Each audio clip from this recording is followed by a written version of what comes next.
The comparisons between Star Trek and Shakespeare have gone hand in hand since the original series debuted. Not just in the material, but in the community of actors who, before assembling on the bridge, took the stage to perform in theaters across the country. Star Trek and the dramatic arts have always been a perfect pair, but what about Star Trek and musical theater?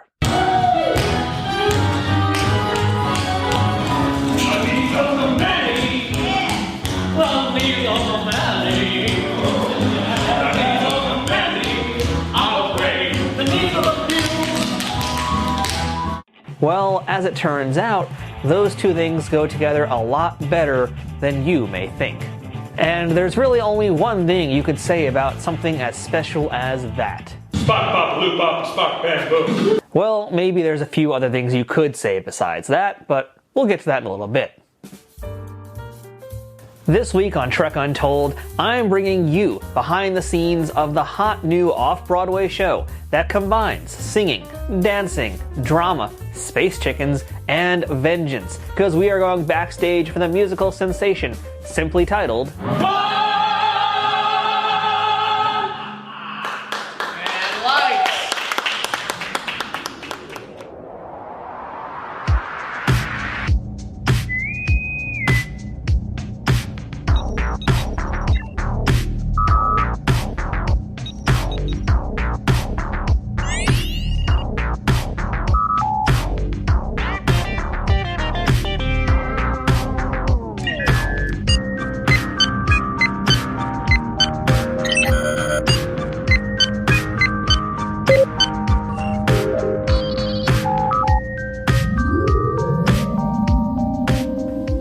Welcome to Trek Untold, the Star Trek podcast that goes beyond the stars. I am your host, Matthew Kaplowitz. This past rainy Saturday afternoon in New York City, I had the honor of getting an exclusive behind-the-scenes look at a new off-Broadway show, one that I know Trekkies will want to get behind. Khan the Musical is exactly what it sounds like, a faithful lyrical retelling of Star Trek II, The Wrath of Khan. However, the show takes some unexpected twists and turns along the way, making it a unique journey through that sci-fi classic. And in case you're wondering, yes, it is an unofficial parody, meaning Paramount has nothing to do with this production, but the humor is definitely lower decks quality, and as you're gonna find out today, the people behind this are serious Star Trek aficionados. So today on Trek Untold, it's call time for how an off-Broadway musical parody and homage to arguably the best Star Trek film ever goes from script to stage, with a rare peek behind the curtains as the performers and crew have less than 1 week until showtime to get ready. I'll be sharing interviews with the show's writer, lyricist, director, and performers to bring the story of how this musical came to life, complete with snippets of some of the different musical numbers audience goers will experience when they come to the Players Theater in NYC this May. And do please keep in mind, what you're going to be seeing in this video is all rehearsal footage, so it doesn't necessarily reflect what you will see on show night. And I'm sure it will certainly look different than the way it was presented here. This is raw, complete with the occasional slip-up, and is a legit behind-the-scenes look at the work that goes into an astounding project like this. You might not think a parody musical is your cup of tea, but once you see what I saw, you'll understand my excitement for it, and I'm positive you're going to have a smile on your face and a song in your heart. Although, to be fair, that song you might have in your heart will probably be filled with SETI eels and a lot of puns about Khan.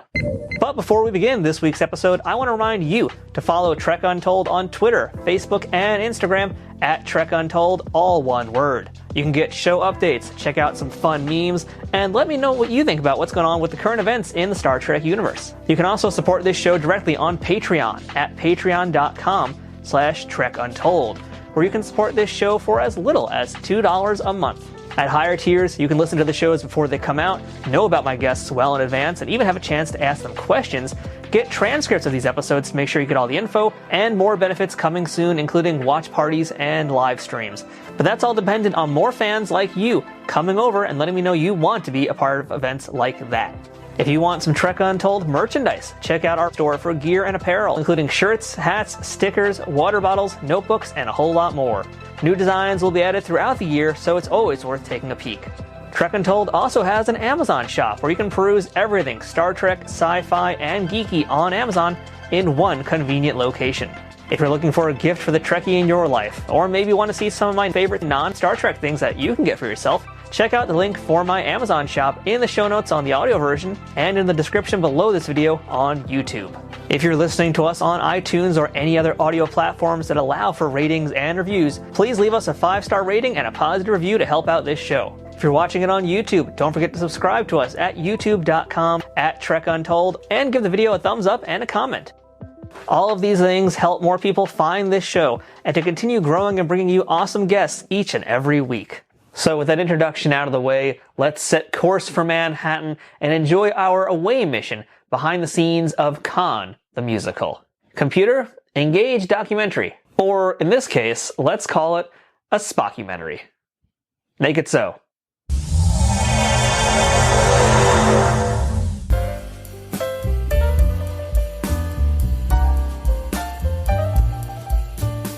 Broadway is the mecca of theater in the United States, a place where some of the biggest shows step up and step out, competing to lay down the foundations for long-term success. Some will be celebrated and seen for years, others for mere weeks. But all will be remembered one way or another for playing on the Great White Way.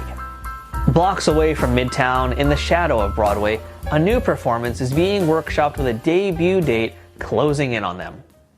Aft thrusters, Mr. Sulu. Aft thrusters.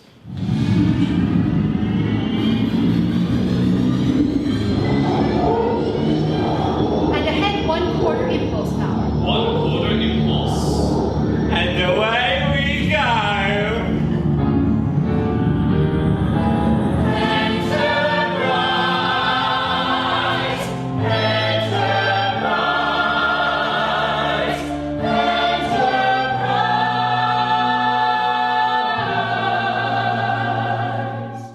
It's Saturday, April 29th, and I'm inside the rehearsal space for Khan the Musical. At this phase, it's typically a closed-doors affair when it comes to the public and press, since the crew haven't even worn their official costumes yet, let alone walked on the stage they're going to be performing on for the next 5 weeks. They're still figuring things out, but as an outsider, I can confidently say the show is in great shape, but you don't have to take my word for it. Now, you guys at this point are less than a week away from showtime, so kind of set the stage for what I was looking at today. What did I watch today, and how are you feeling about where we are? You watched an amazing production. I performed something that's like 90% there. There's like still some tweaks. There's still some lines that need to be adjusted, but it is a point in the rehearsal process that I love, which is like it is basically a full production, but we're all wearing our normal clothes. So when I watch scenes where everyone's in their athletic outfits, I get to imagine it for myself, which I love that. I love that part. So are you ready for showtime on Thursday? No. And who was this performer I was speaking to? Hi, my name's Julian Manjerico. I play Data. I also play Joaquin, David, and Peter Preston, and a chicken, most importantly. Okay, wait a minute. Now, space chickens are one thing, but Data in The Wrath of Khan?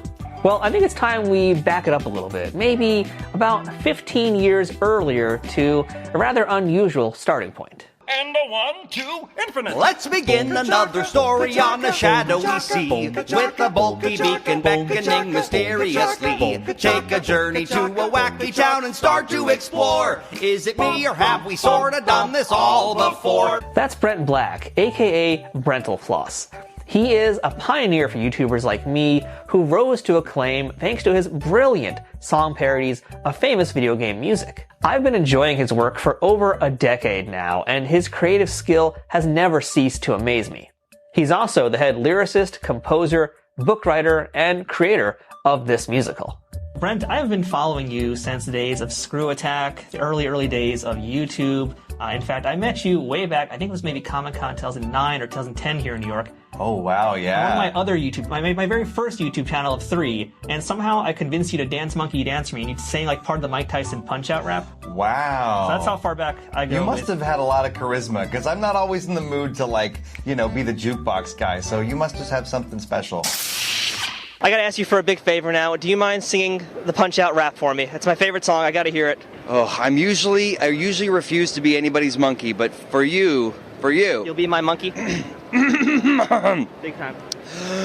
I'm Iron Mike and I'll knock you into space. I got more punch than Rihanna's face because I float like an inner tube and sting like a scorpion. I'll hit you so splendiferously you'll need some morphine. Ask me if I like to eat meat. I am carnivorous. Don't believe the words that I say? Well then consider this. I am ferocious. My word bank is copious. In fact, it's supercalifragilisticexpialidocious. I'm Kid Dynamite. Always tripping fight or flight. Cover up your ears, baby. I might try a bite. You've done YouTube parodies for years. You've done video game song parodies. You've done a lot of pop culture parodies. But I looked on YouTube. I didn't see a lot of Star Trek stuff except for like 2 little things. So what's up with that, Brent? Well, you're hiding the Star Trek the love? thing is, like, when you know this probably better than me at this point, but when you're making online content, people really want you to be kind of really consistent in your formula, almost like a candy bar. You can picture the candy bar, you can picture what it tastes like, and if it's different for no reason, you don't like it, even though the person in this case isn't a candy bar, they're a person.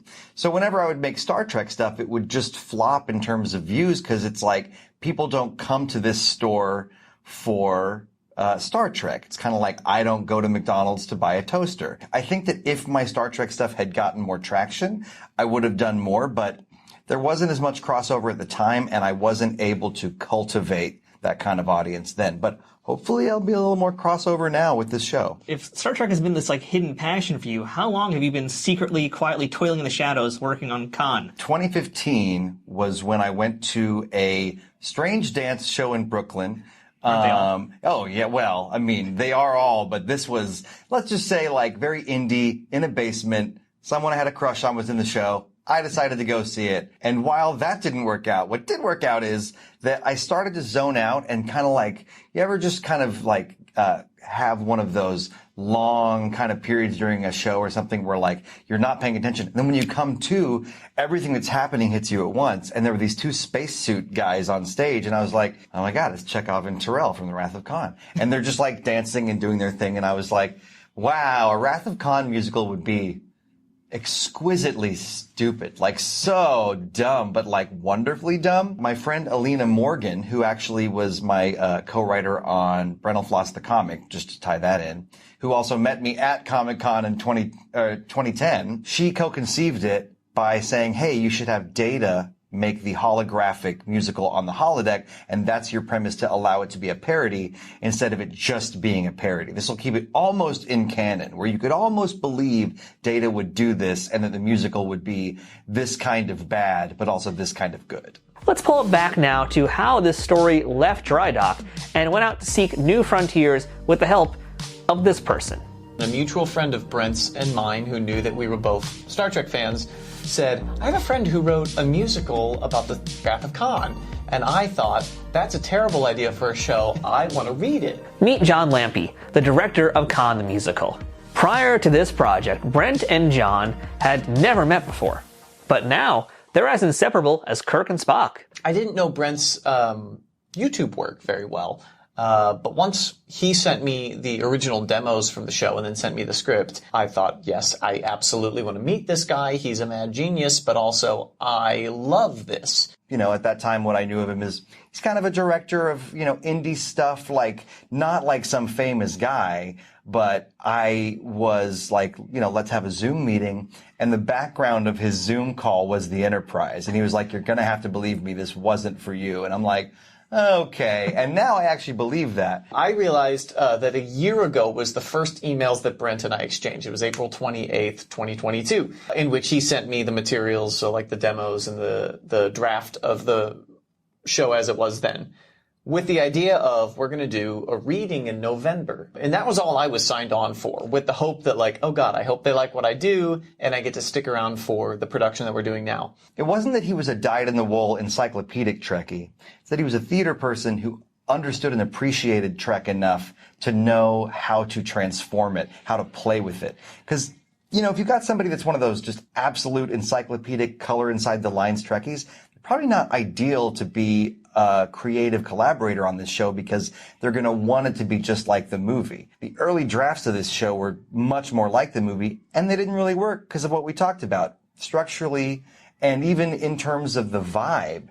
If you do a movie on stage, you may as well have just done the movie. Brent has been working on this 8 years. I'm in it for 1 now. So I've got 1/8 of his tenure on this show. Luckily, I came into this with Brent having done a lot of that foundational work already. But working with Brent has been it's been awesome in a lot of ways. One, because you know this clearly, he's so gifted as a musician and as a lyricist and as a book writer. It's pretty rare that those things happen in theater in equal parts, right? You've got like 5 people who can do it successfully. And Brent is one of them. For me, kind of the lucky thing was, I think if I had known the Brentalfloss brand better before getting involved in this, I would have been freaked out, right?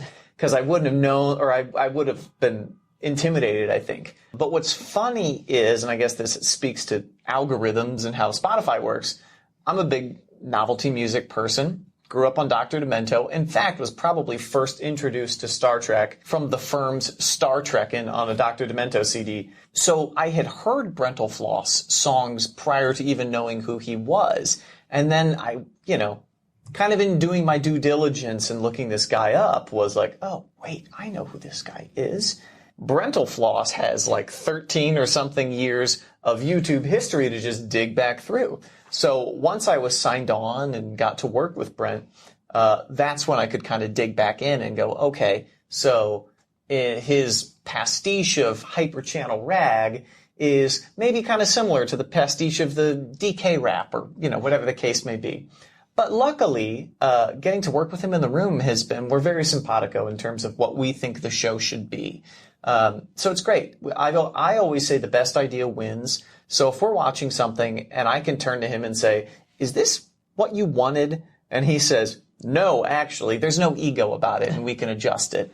But also if he comes up with an idea for something or I come up with an idea for something and it works better than what we have, that's what we go with. Back at the rehearsal, things are heating up as Khan has just made his way into the show, and I was treated to another toe-tapping hit. Let's check it out. They say you never see the bullet that kills you. Well, take a good look, Admiral. What do we do, sir? Sir? Admiral. Damn! I used to live for a moment like this to face their piss and give it a kiss. When they eat a pan, thanks you perspire. There's no way out but into the fire. Still and we strong. No die, impossible odds of a trip I sleep on you again. But that was all back then. Now you're old. But how about you got magic today? Still got it, you still got it. Or how simply lost it away? Still got it, you still got it. Or have the hundreds trying to who else has my cloud? Sure, my people got it. He's coming about. Now we're gonna find out. Not on the for one last time. And full of that one catch me crying. Still my teeth pulled tight again. And I still got the magic I had back then. And you still got the magic that you had back then. I say, Tom, if it's me you want, take me, kill me, I don't care, but spare my crew, it's only fair. No tricks. Tricks? Shut up, no tricks. Ha, ha, ha, ha. I'll beam aboard, but only me, as for my crew, you'll legally deal. I'll kill you once you beam aboard, but first I'll need a wee bit more. Send me all the records that exist regarding Project Genesis. Genesis? Genesis? What's Genesis? Oh, you want to play games? What's Genesis? Come now, James. What's Genesis? Shall I fire again? Oh, Genesis. Well, let's find it. My name is Shyaporn Theerakulstit. I'm playing Admiral James T. Kirk. So, Shah, you are Admiral Kirk. That is a heavy burden to shoulder during the show. What is it like to have that mantle? It's an honor. It's a joy. I've been in and out of a lot of different fan groups and fan films, and it's always fun to inhabit all those roles. So it's just a great sandbox to play in. You're no stranger to the Star Trek universe, because I believe you've done some fan stuff, right? Yeah, I played Sulu in the oldest fan series, Star Trek New Voyages. Wow. So you are like a legit Trekkie then. Oh yeah, I'm a huge nerd. Yeah. How long has that been? Have you been a lifelong Trekkie? Pretty much since middle school. I remember sitting in science class, seeing my friend doodling a Star Trek Enterprise. I'm like, what's that? And then I just started doodling Enterprises and watching the show in syndication, and then tuned in for TNG when it debuted. So what was that made you fall in love with Star Trek? Just everything. The message, the design, the message, the camaraderie between the big three in TOS, and then when TNG debuted, that cast had such chemistry, and it was just a whole new generation of Star Trek. I see what you did there. Yeah, thank you. I will say, and I don't think anyone else in the cast will disagree with me on this, Shai is probably our most Trek knowledgeable cast member. He is so Kirk. You can tell when you come in, he's really got a deep understanding of Kirk as the character and Shatner as the actor. He came into the audition room and blew us away. And it was one of those things of like, we've seen some really good actors come in to audition for Kirk. But he walked in and it was like, well, the bar is set very high. I actually wasn't even looking to audition for anything. I was looking for shows to go see on my birthday, and Playbill.com has a job section, so I just randomly clicked on it, and the audition came up, and it was that weekend, so I sent in my tape, along with some other Star Trek content that I have, and they called me in, and I came in for the callback, and they cast me. I thought I was a Trekkie, and I can do a pretty good Shatner, but I can do a Shatner like in a voiceover way. He just full body has it. Not only does he come in with all this Trek knowledge, it's saying he dances even better than we allow him to do in this show. So Shai was a home run. What if I don't have it anymore? What if I can't hack it? What if I fail? What if I get out there and everybody thinks, oh, look at him, he's such a loser, he's slow, he's dusty, he's a has-been. And I press the wrong button and order a cappuccino instead of activating the intercom, and I trip and everyone points and laughs and my pants fall down and my girl splits right. Oh. I mean, I gotta tell you, Shai, like watching you perform today, like you exude Kirk energy. Oh, thank you. You absolutely do. And like the crazy thing is, it's like you're not trying to be William Shatner, but there's a little bit of Shatner in there. But you're totally doing your own direction, and it's amazing. I'm trying to do that balance. I mean, doing Shatner's fun. I think Shatner is like a tremendously underrated actor, especially quiet Shatner is very underrated. So I like playing with those rhythms as much as I can. I can tell that you are like a lifelong fan, because I see like little mannerisms, even though you furrow your brow. There's like all these little things there. So I don't know if it's intentional or not, but they're in there. They're hiding in there. A lot of them are intentional. There's a lot of little references to TOS and episodes and movements that appear in old original series shows. I have to ask, is this like the costume that they give you, or is this what you have this is at home? mine. This is the kind of nerd I am. I'm that sort of actor where I like to have the costume pieces ahead of time to sort of get a feel for the character. I mean, you absolutely rock it. You look Starfleet material. Oh, thank you. Shai is the epitome of what I think of when I think about Trekkies, and it's quite a feat to gather creative minds like Brent and like John, combining forces to make this kind of magic happen. But I bet you're still wondering, how the heck does Data really fit into all of this?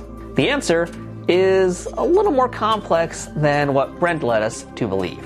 When we come back from the break, we'll talk to some other members of the cast, learn what the story actually is, discover how musicals belong in a Star Trek stage show, and listen to more showstoppers from Khan the Musical. Stick around. Trek Untold will return momentarily. Trek Untold is sponsored by Triple Fiction Productions. Celebrating 15 years in business in 2023, TFP creates 3D printed Star Trek and sci-fi inspired items that fit into any collection. Whether you're a cosplayer who wants a Starfleet phaser, a Bajoran tricorder, or a Klingon dagger, or a toy collector looking for that special accessory or diorama to make your figures truly stand out, Triple Fiction Productions has exactly what you need. And for you figure fanatics, that includes products that are the perfect size for Galoob, Mego, Playmates, and everything in between. All products are 3D printed in the US, with new designs constantly being updated on their website. Repeat customers can sign up for TFP's loyalty program for free, where the more you order, the more discounts you receive. TFP also has a Pay What You Want section, where clearance or misprinted items are available at a discounted price. Best of all, every product can be shipped worldwide. As a special bonus for listeners of this show, Trek Untold has a special discount code just for you. Enter Untold10 at checkout for 10% off of all orders with no minimum purchase required. That's 10% off using Untold10. To see all of their products, head to triple-fictionproductions.net. Or to stay up to date on their newest products, find them on Twitter, Facebook, and Instagram. Triple Fiction Productions, where something is only impossible until it happens. Hey everyone, Matthew from Trek Untold here, and I want to tell you about a big Star Trek event happening in May in New York City. Trek Long Island is kicking off in Hauppauge, Long Island for the weekend of May 20th and 21st. This is a show for fans, made by fans. They've got celebrities, scientists, podcasters, and so much more jam-packed in 2 days of out-of-this-world fun. Trek Long Island has a phenomenal guest list, including some rare gems that scarcely do public appearances. They have guests from Star Trek Discovery, like the amazing Doug Jones, Oded Fehr, and David Ajala. Star Trek Picard's Avon Evagora and Issa Briones, Strange New Worlds' Bruce Horak, and many more from modern Trek shows. But don't worry, they've also got guests from the original series movies and episodes, such as Robin Curtis and Barbara Luna, as well as J.G. Hertzler from DS9. Plus, a host of behind-the-scenes contributors will be appearing virtually, including Michael Westmore, Doug Drexler, the Okudas, and an in-person appearance by composer and sound designer Alan Howarth. There's going to be panels with Star Trek authors and historians, scientists breaking down the science of Star Trek, visual effects artists explaining how the magic gets made, and so much more, in addition to panels from fans like you. Trek Long Island has something for everyone, and that includes all ages, as there will be children's entertainment and activities, and evening cabarets and late-night comedy for the adults. This event is going to be 2 Trek-filled days you do not want to miss. So prepare your away team for May 20th and May 21st for New York's best new fan-run Trek convention, Trek Long Island. Check out TrekLongIsland.com for more details on how to pick up tickets and attend. Trek Long Island, boldly going and going kindly. We now return to Trek Untold. We are in a really good spot, I think, moving into tech. And we're in a really good spot where Brent and I can pick nits. This is going to be very nitpicky stuff, so thank you for that. That's we don't always get to do that before getting into tech. So that is a testament to your hard work and working fast. So well done. The clock is ticking for the cast and crew of Khan the Musical. It's less than a week till showtime, and today is the final day in their rehearsal space. The next time this crew assembles, it's going to be at the Players Theater in downtown Manhattan. From there, it's only hours till the curtain rises. Data, I gave you a shit note on those claps. I think you can cut them. You can stay as the human showmanship emulation. While we're on that exact moment, Laura, feel free to add a little more volume on most futile track. Things are down to the wire, and while the show is coming together rather quickly, there's always room for improvement. Director John Lampe, though, is feeling good about the current state of the show and where things are. This is our final rehearsal before we move into the theater. Our production team loads in tomorrow, that's Sunday, and then Monday the actors are in the theater for the very first time, which is always both exciting because the show goes from, the rehearsal room version to now we've got lights and sets and costumes and everything, and the show kind of expands. Shy, what a hell of an introduction for Kirk we get in that number, so very well done. The pointed toes bit got me rolling. A lot of really fun stuff, guys, there. And the choreography is really looking tight, so great job putting that all together. For me, I always think of myself as an editor, as a director. I think if you've cast the show with the right actors, they're going to come in with good ideas. And I always say it's my job to take all of your ideas and kind of filter them into a cohesive approach to this show. It's all kind of, for me, putting the pieces together. And 90% of the work is casting. If you cast the right people, which I think we have here, it's a lot of just bringing this up 10% and that down 10% and taking that great idea or that bad idea and finding out what works to tell the story. I think this cast is very much ready for an audience because, our stage managers and Brent and Nick, our music director, and myself, we've heard this so much that I'm still laughing in every rehearsal, but they're ready for a fresh, 200 people to hear these jokes every night and hear these songs. If we're at this point in the rehearsal and I can pick nits instead of going, oh God, please just learn the words, please do, whatever. This is a really exciting and nerve-wracking part the next week or so until we've got audiences on Thursday, but I think we're ready. For Brent, this show is the culmination of countless long nights. His experience on the road to the finish line seemed almost detached or maybe compartmentalized because really, he's been raising this creative child for so long that it's hard to think of a life without it. So this show is literally nearly a decade of your life. Mm-hmm. What is it like for you now to just watch this all come together? And we are a week away from showtime. So where's your head at? How are you feeling about it? And how surreal is this? It's actually the opposite of surreal. It's very real. It's like years of thinking, how could it be and what could it be? And it's like the practical things we're solving right now are just what's in front of us. It's just what we got to do. The weirdest thing is how, from one year to the next, let's blow this up into like world history. Since that time, we've had Trump, we've had Me Too, we've had COVID. Nobody's the same after all those things. And so there are times where I just go, I don't remember being the person that wrote a thing. It feels like I kind of just like found it and it was mine. Like suddenly I stole it or something. But really, I stole it from an earlier version of myself who worked very hard to write it. It's more real than before. Unlike a movie, it's never done. And that's one of the things that kind of sucks about musicals, and it's one of the best things about them at the same time. It's a living art form. Right. It needs to be done again and again and again. But if you go, this has been done for years and I've been licensing this version, but I have a better idea for a song, you can do that.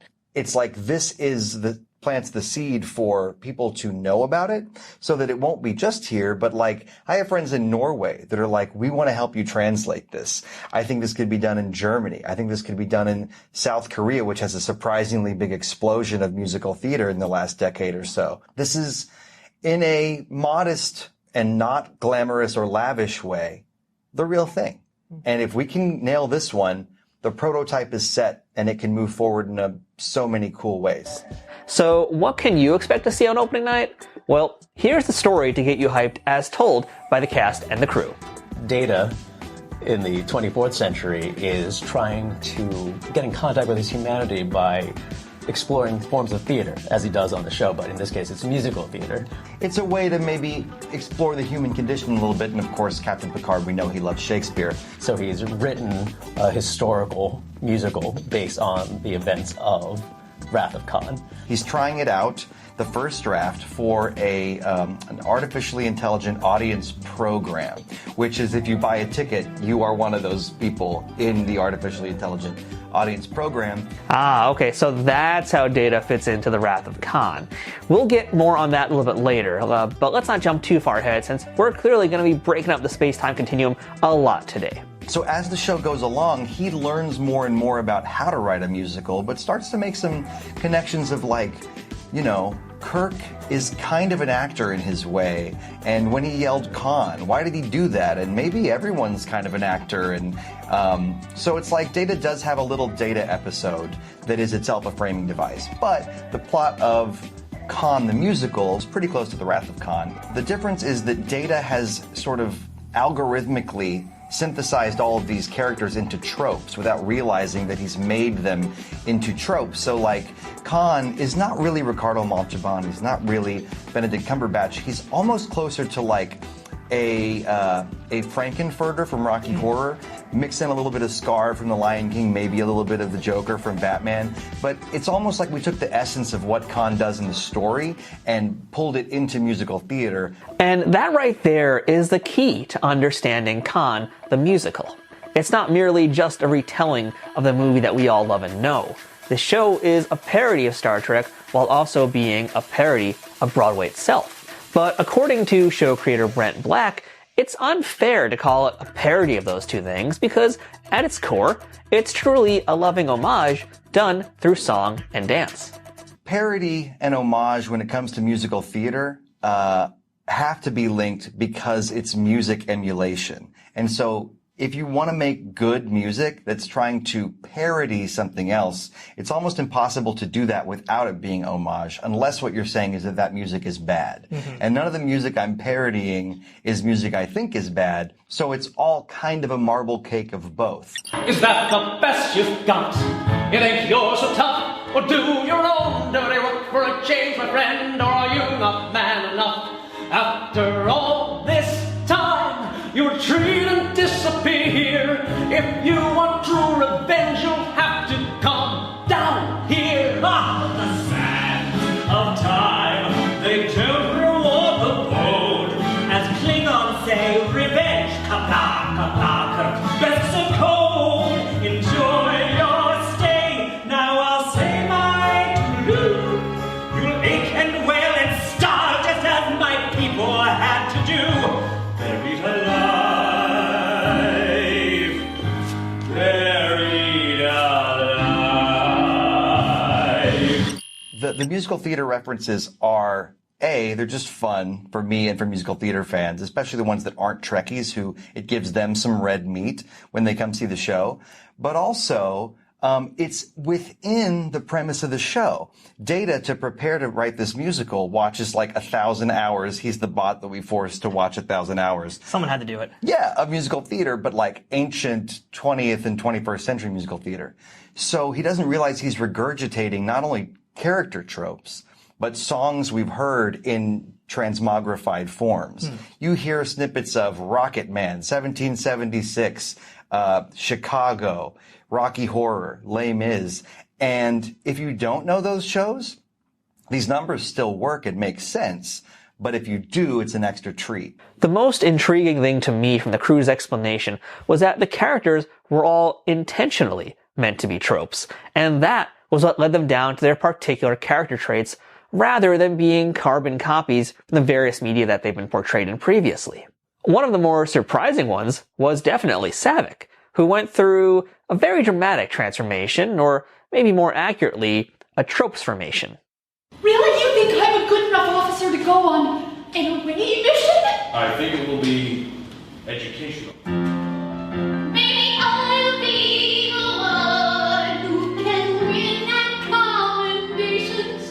Maybe I am the one to get his daily approbation. Always the mates remind me forever so long. But if I nail the disc now, I'll prove those bastards wrong. Silence, snap out of it. Go suit up. Right away, Admiral. I mean, right away, Admiral. Hi, my name is Laura Whittenberger, and I play Saavik in the show mostly, but I also have a couple of ensemble tracks. I play a mutant space chicken, a hench person for Khan, and also a space lab scientist. Yes, she said Space Chicken, and while I'd love to reveal their role in the show, I think at this point, that's better left for you to discover when you see it for yourself. As for Laura, she's one of the cast members who's been there the longest, and the character she portrays is far from your classic Vulcan. I've been with the show since 2019, so I first had to do, I guess, 2 or 3 callbacks for just that reading, that very first one. I had seen some Star Trek The Next Generation and a little bit of the old original series, but I wasn't a super big Star Trek fan at that point, and I'm happy to say this show has made me a fan in the last few years, so that's exciting. So I applied for that, and Brent himself wrote me back and said, well, I liked what you submitted, but do you have anything Disney? I was like, Disney? Disney and Star Trek. That's a combination. Right. And he was like, I have this idea about this character that I want her to be a little different than the way she is in the movie, Saavik.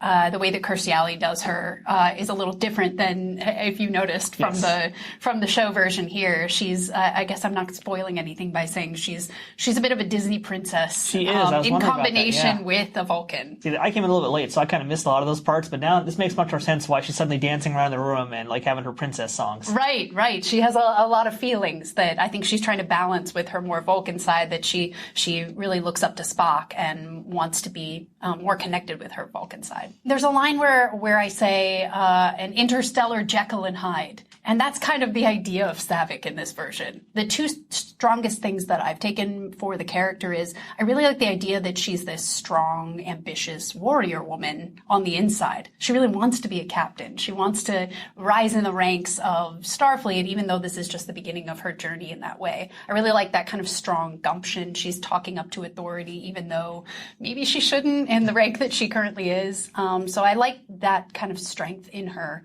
But also I really like the vulnerability that she has kind of at the funeral when, even though she's this Vulcan exterior, she's crying at Spock's funeral. So I really kind of liked that iconic part of the movie, and I wanted to try to bring a little of that to that. But let's take a minute right now and visit back with our show's framing device, and I mean that for Khan the musical as well as this podcast.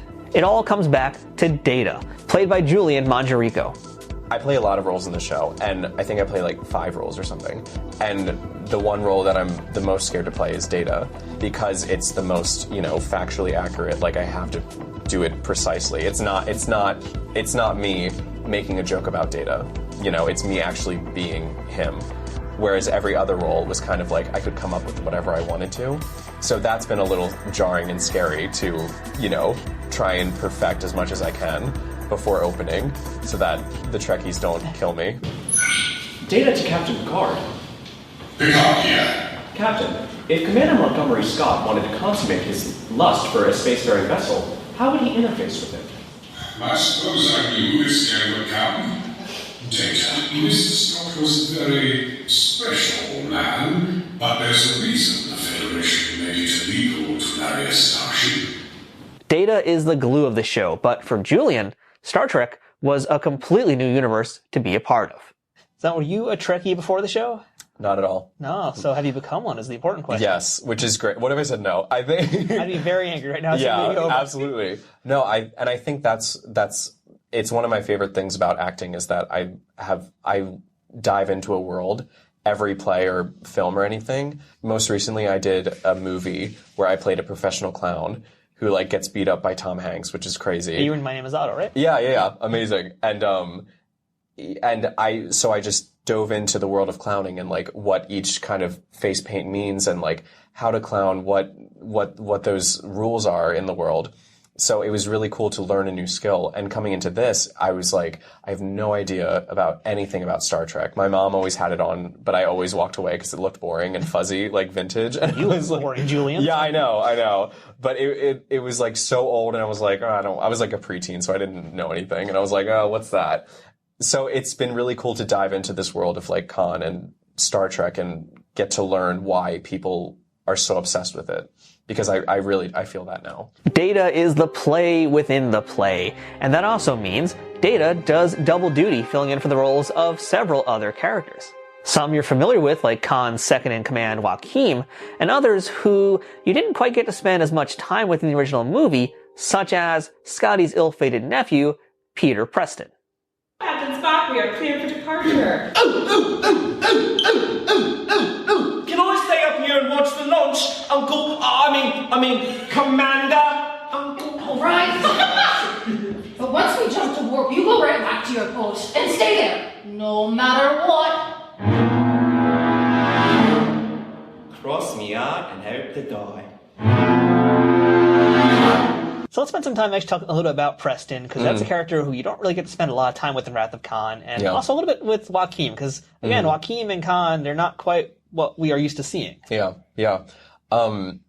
Both characters, Brent, who wrote the book, he was great in the character descriptions of them, because for Peter Preston, essentially, he said it's basically just a Tiny Tim, put up to 11. So it's been really cool to explore that character, because when I watched Khan, I was waiting for Peter Preston to show up, because I was okay, it's this British guy that's a Tiny Tim. And there's 5 seconds of him max on screen. Here's a dead carcass, there you go. Yeah, exactly. So I was oh. But then I was oh. But then I realized oh, I could do so much with it. So I was oh, okay, cool, great. So let's see what happens with that.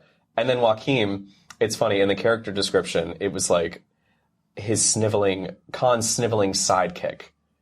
And he does a lot of, in the script, he does a lot of British kind of things. So, and we've talked about it, and the way Brent kind of formulated the character was he wanted him to be kind of like British, like a sniveling like person on the side. But the first choice I had in the first read through was like, oh, this is a guy, and I was like, let's go with that. Let's see what that does. You've won this round, Kirk, but rest assured, no matter where you go, I will find you. End communication. Might I have your permission to speak freely, O Lord, O Mighty Nine? Mighty Nine? Just spit it out. After all those years of being trapped in a barren wasteland, we now have a starship. Once we repair it, we can go anywhere and do anything.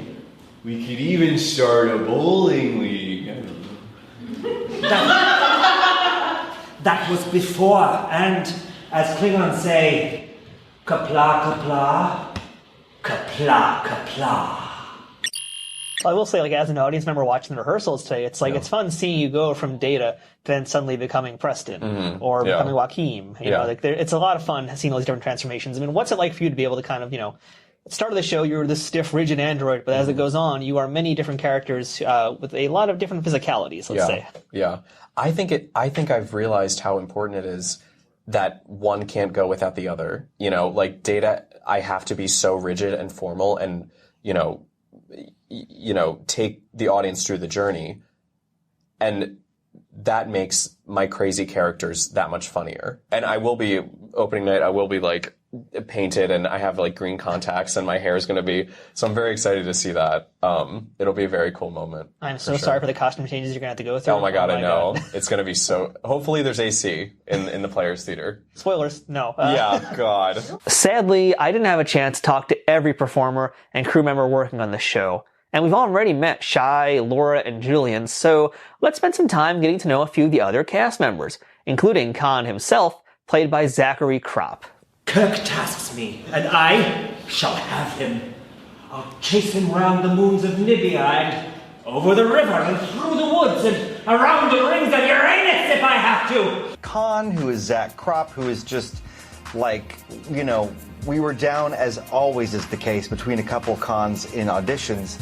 And eventually it just came down to the fact that Data describes his interpretation of Khan as simply fabulous, and Zach is simply fabulous. Zach is amazing. He's had an incredible life. He's studied theater and then nursing, and then I served in the military and came back to it. He's really fascinating and like hugely talented. Just from day one, he hit the beats of our Khan. And working with Zach is amazing. He's a glitter ball of just amazing vocal health and just charisma and fantasia, and I love it.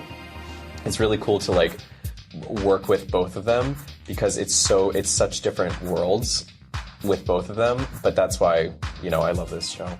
As usual, Master, yours is the superior intellect. I am very well aware. Let's talk about some of these wonderful cast members you have here, because you've got an amazing Starfleet crew assembled for this show. Yeah, we do, and it was, it took us a long time to cast this show, and what we found was kind of the ideal actor for us is someone that has some knowledge of Trek and is a really good actor, more so than someone who's maybe super knowledgeable of the source material, but when you get on stage, it's trying to pull the kind of technical stuff out of them. Perhaps someone over there called you a magician. Damn it, man. I'm a doctor, not a magician. Lindsay, who plays Bones and Scotty, is such a, you see this tall, beautiful, red-headed woman, and there's no part of you that goes, oh, well, that's DeForest Kelley, right? But she can, she's able to kind of turn that voice on and that persona, and then she gets out of the room, and she's just a totally different person. Max, who is our Spock, has really been able to kind of find to me, I have always been, I'm a TOS kid. I grew up on TOS. This is my bread and butter. And Spock is always the one, like, he was my guy. And I think Max is able to really get at the heart of what makes Spock special. And Spock is the heart of Wrath of Khan in a lot of ways, right? Obviously, I'm guessing if you're watching this, you know the ending of the film. Spoiler alert. Yeah. But Spock's choices and Spock's sacrifice, like, that's it's heart-wrenching, and I think what Max is able to do, particularly in that scene and in a lot of other scenes prior to that, is give us a real fleshed out Spock who isn't a Nimoy impression. 5, 6, 7, 8. Just take command. I'm not going to bend. Jim, and Charles, your friend, and as your friend, I have a thought. You're captain to the corps, and I am not. So take command. It's the only logical thing to do. The needs of the many outweigh the needs of the few. Max is an amazing Spock and totally understands the assignment. He would make Nimoy proud with his portrayal of balancing a controlled Vulcan mind with spectacular song and dance ability that somehow still makes sense for this science officer to do. Lindsay Emmy Newton was a lot of fun as Bones, and Scotty, a very tough range to play, but one she has nailed at this point. Clayton Matthews brought mountains of charisma to his unforgettable performance as Sulu and Chekhov, and last but certainly not least, Crystal Marie Stewart was a perfect Uhura and Carol Marcus, bringing a lot of energy to both roles. I also heard on the download that she is a huge Trekkie, which makes me even more disappointed I didn't get a chat with her this time around, but to be fair, she was a bit preoccupied. And of course, let's not forget the great crew behind the scenes making the show happen, including stage manager Rebecca Batson, musical director Nicholas Kaminsky, costume designer Jolene Richardson, assistant stage manager Tony Lehman, and many, many more hardworking individuals who deserve all the credit too for making this show run at warp speed. I'll admit, it's not easy wrapping everyone's head around the idea of taking Star Trek and turning it into a musical. Well, I have to tell you, it works exceptionally well, in no small part due to the years of Brent toiling on this project. Over the course of nearly a decade, Brent took two very different forms of storytelling and distilled it into one very special work of art that stands on its own merits. So you're basically transitioning a sci-fi movie into a Broadway musical. Right. So different formulas you got to play with. Yeah. So how does that all get put together? Because that's a pretty big transition to happen. Right. And, it's it requires a lot of transformation and warping. No pun intended. Oh, you. But small moments in the movie that have big consequences sometimes have to become a song that's twice as long as that moment in the movie. The thing is, you can make a musical that doesn't follow the formula of good musicals from the past. And just like a movie, if you make a movie that's really structurally singular and unusual, it might be great. Or it might feel a little long, a little short, a little wrong.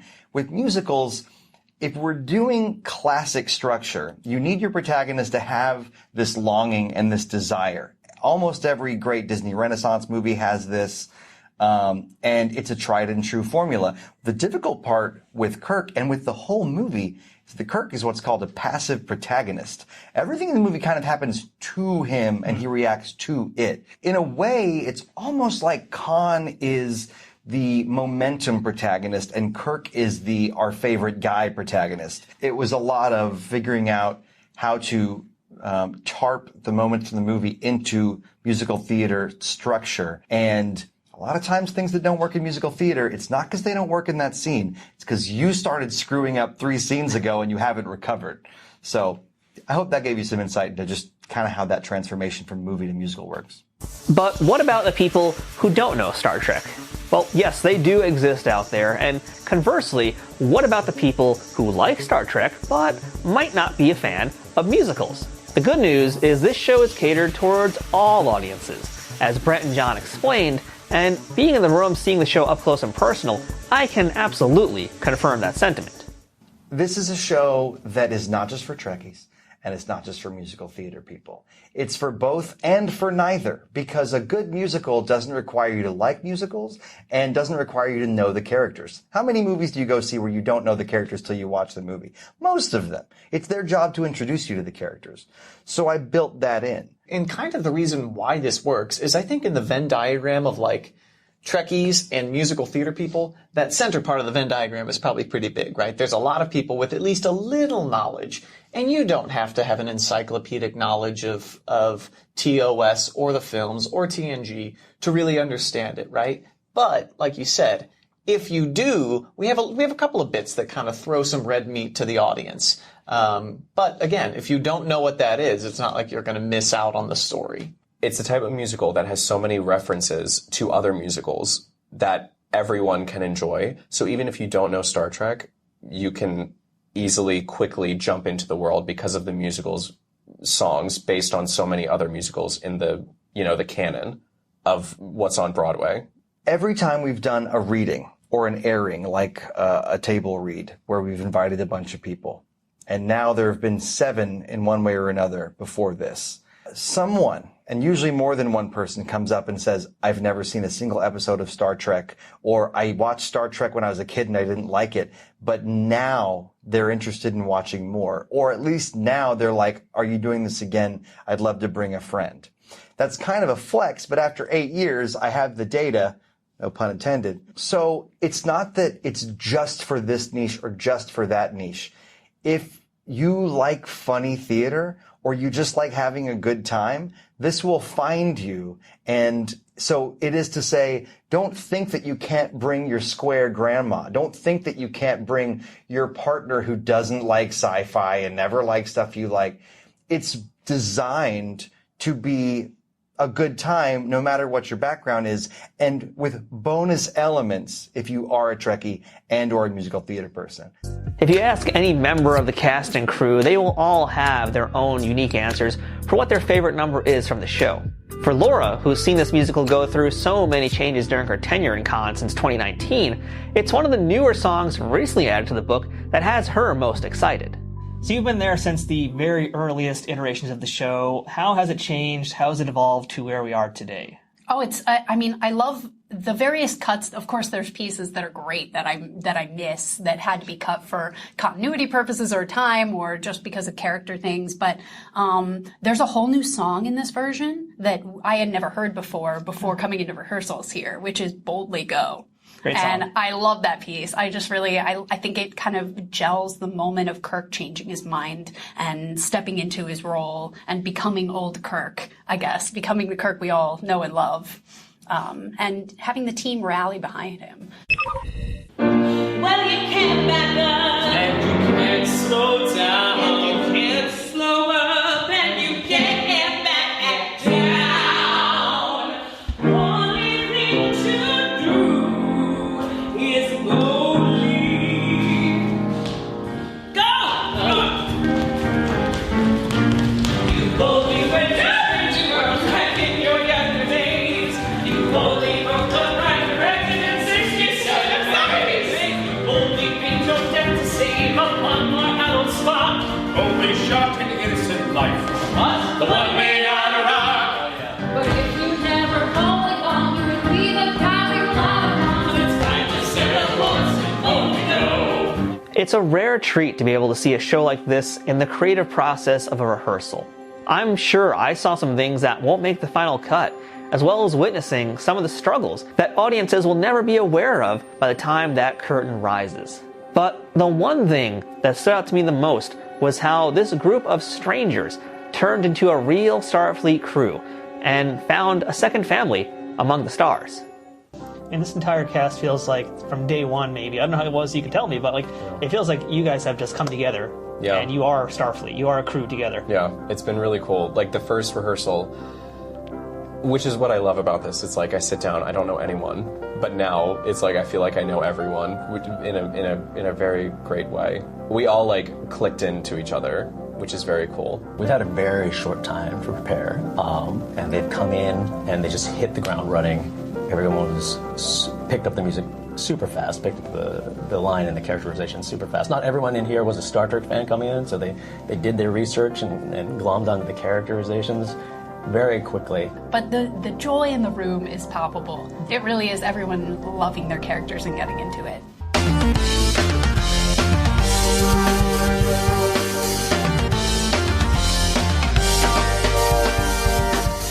I felt very privileged that I had this opportunity to watch Con just days before the public could, and now I think I'm even more excited to see the final version as soon as I can. You can feel the passion and enthusiasm from every member of this show as I chatted with many of them hours after a grueling rehearsal session. The big question is, why should you come out and see Con the Musical? People are like, you're in a parody musical? And I was like, yeah, but it's so much better than you think. Like, the music in this is so good. It's some of the best music I've ever heard. Seriously, like, amazing. This show is created and performed by people who love Star Trek. And if there's one thing people who love Star Trek love, it's more Star Trek content. So they should absolutely come and see this. And I believe there's a pretty big crossover on the Venn diagram of life between Star Trek nerds and musical theater nerds. So this is the perfect combination of both. There's a world in which a Star Trek musical is made without as much love as we have for Star Trek. And Brent is a huge fan. I'm a huge fan. Much of our cast, big fans of this show. So there's a reference to the material and also a respect for it that I think really elevates our show. It's just something that not only will touch you, but also make you laugh constantly throughout the whole thing. Constantly.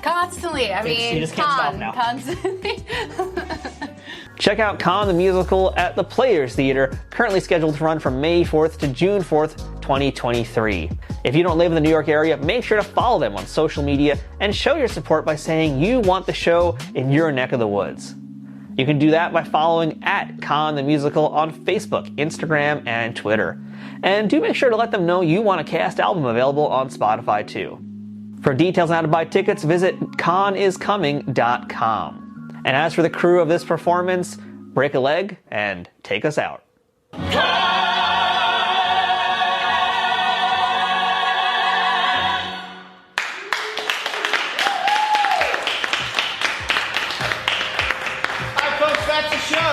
That's it for this week's episode of Trek Untold. Until next time, don't forget to follow us on Twitter, Instagram, and Facebook at Trek Untold, all one word. If you'd like to directly support this podcast, please consider becoming a Patreon supporter over on patreon.com/TrekUntold, which gives you access to some great perks that can't be beat. Or pick up some merchandise from our store, or use my Amazon shop link to check out all kinds of different Star Trek merchandise. Links for all these things are in the show notes. Shout out to Triple Fiction Productions for being a key sponsor of Trek Untold. Don't forget to check them out and all of the fine folks whose ads you've seen or heard on this podcast too. If you have any questions, feedback, or comments for the show, or would like to suggest a guest or discuss sponsorship options for any of these episodes in the future, send me a message at trekuntold@gmail.com. I hope to see you here again as we uncover more untold stories from Star Trek and beyond, and get to know even more amazing people who have contributed to this ever-expanding universe. Until next time, I'm Matthew Kaplowitz, and remember, fortune favors the bold. Trek Untold is sponsored by TrekSphere.com, promoting fan-produced Star Trek content in all forms, is powered by the RageWorks podcasting network, and is affiliated with Nerd News Today.